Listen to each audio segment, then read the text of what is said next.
Терморегулятор және де ылғалды басқаратын 12 вольттық платадағы контроллер. Бізде сол жағымызда тұрған температураға жауап береді, яғни қызыл индикаторы мен релесі.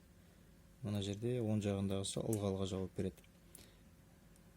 Қосылу жағдайы, яғни ортасынан санаған кезде біріншісі тұрған сол жағынан санасақ минус, яғни 12 вольт минус бересіз, одан кейінгісіне плюс бересіз. Мына жерде маркировка жазылып тұрады. 12 плюс, 12 минус питаниясы. Біздің жағдайымызда нагреватель жағына, қыздыру жағына лампочка қойдық, ылғал жағына кулер қойдық 12 вольттық. Қосу жағы, яғни 220 вольттан біреу перемычка кетеді, бір проводты ортасынан кесесіз де осы контакт арқылы жібересіз. Бұл как включатель ретінде реле. Екіншісі, мысалы мына жерде біз 12 вольттық кулер плюс минусын қара проводта прямой бердік кулерге, екіншісін перемычка бердік реле арқылы, яғни мына жердегі сары провод бізде плюс, соны перемычка беріп, екіншісін реленің қызыл проводына плюсына жібердік перемычка арқылы.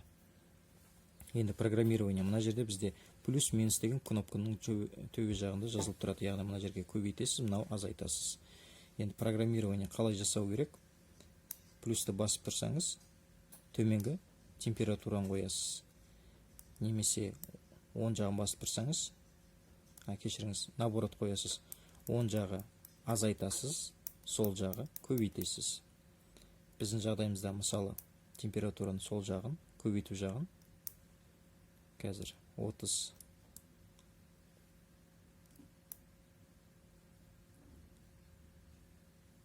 35-ке қойсақ, мысалы бізде нагреватель жанды. Яғни мына жағымыз қазір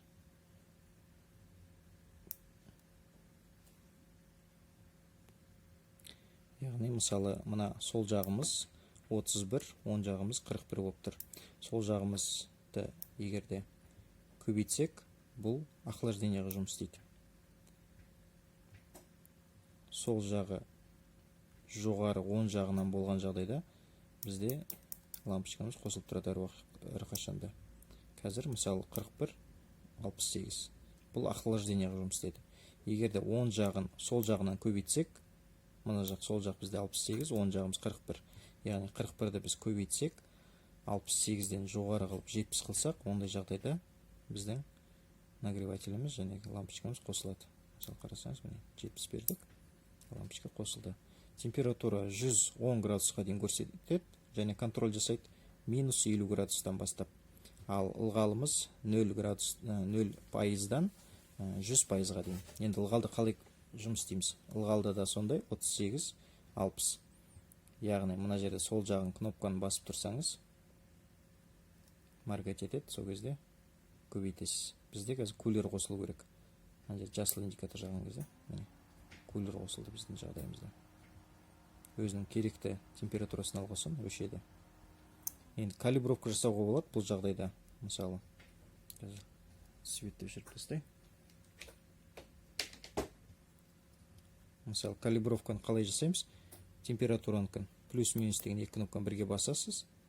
Сол кезде 0,0 деген шығады. Көбейіп кетсе, либо плюс бересіз, либо азайып тұрса, жетпей тұрса, минус бересіз. Тура солай ылғалдан да жасайсыз. Екі кнопканы басып тұрасыз. Көбейіп кетсе, көп бересіз, минус плюс бересіз, азайып кетсе, минус бересіз. 12 вольттағы плата осындай жұмыс істейді.